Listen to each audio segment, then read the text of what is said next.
할렐루야. 오늘은 레위기 13장의 말씀을 함께 보도록 하겠습니다. 아프리카 케냐에서 사파리의 간족이 있습니다. 동물원에 가둬놓고 보는 동물이 아니라 야생에서 사는 동물들을 직접 볼 수 있습니다. 낮에는 사자를 보기가 힘들다고 하는데 우리 팀은 운 좋게도 사자 가족도 볼 수가 있었습니다. 야생 사파리 투어를 할 때 반드시 지켜야 되는 규칙이 있습니다. 목숨과 관계된 일입니다. 무엇인지 쉽게 아실 것입니다. 절대 차 밖으로 나가서 마음대로 다녀서는 안 됩니다. 어디에 어떤 동물이 있을 줄 모릅니다. 차를 떠나서 다니는 것은 목숨을 잃을 수 있습니다. 차 밖은 위험하고 차 안은 안전합니다. 오늘 본문 레위기 13장은 나병에 대한 규례입니다. 13장에 나오는 나병은 현대적 의미의 한센병은 아닙니다. 사람에게 생기는 악성 피부병과 의복에 생기는 심한 곰팡이를 포괄하는 단어로 보입니다. 이 나병 환자에 대한 규례를 보면 위생에 대한 것보다는 종교적입니다. 나병 환자는 자신의 옷을 찢고 부정하다 외쳐야 됩니다. 나병은 사람을 온전하지 못하게 만듭니다. 나병에 걸린 사람은 부정하게 됩니다. 그래서 오늘 본문 46절에 보면 나병에 걸린 사람은 진영 밖에 살아야 했습니다. 이 사람들이 사는 진영 밖은 어떤 곳이죠? 민수기 15장에 보면 안식일에 나무를 한 사람을 처벌하는 내용이 나옵니다. 온 회중이 돌로 쳐서 죽였습니다.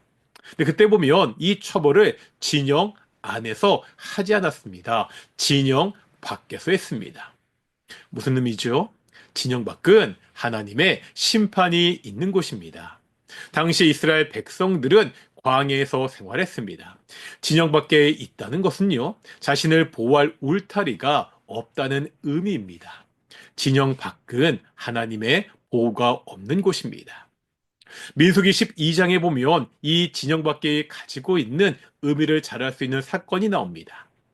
모세가 구스 여자를 취하자 아론과 미리암이 모세를 비방하죠. 하나님은 이것을 심판하셔서 미리암은 나병에 걸립니다. 모세는 하나님께 이 미리암을 고쳐달라고 기도하고요. 하나님은 이 기도를 들으시고 미리암을 고쳐주십니다.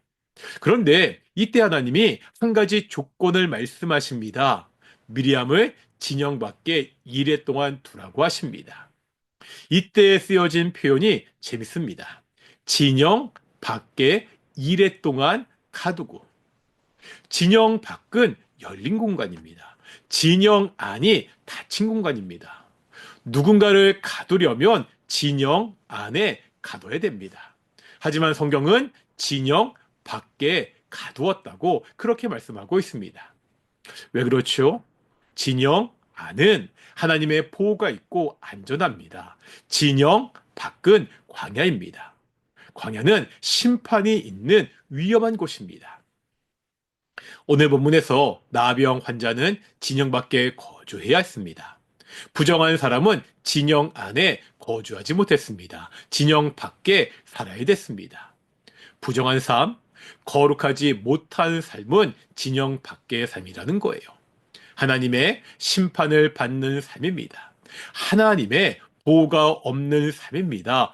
광야의 삶이라는 거예요. 거룩하지 못한 삶이 얼마나 무서운 결과를 가져오는지 오늘 본문을 통해서 우리가 알 수 있습니다. 오늘 하루도 하나님 앞에서 정결하고 거룩하게 살아가는 귀한 성도들이 되시기를 소망합니다. 기도하시겠습니다.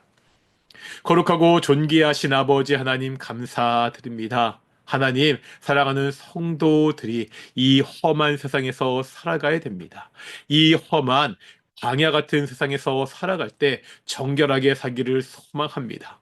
거룩하고 정결하게 삶으로 하나님의 보호 아래, 하나님의 울타리 아래 살아가는 귀한 성도들이 될 수 있도록 인도해 주시옵소서. 감사드립니다. 이 모든 말씀 예수님의 이름으로 기도드렸습니다. 아멘. 마치겠습니다. 샬롬.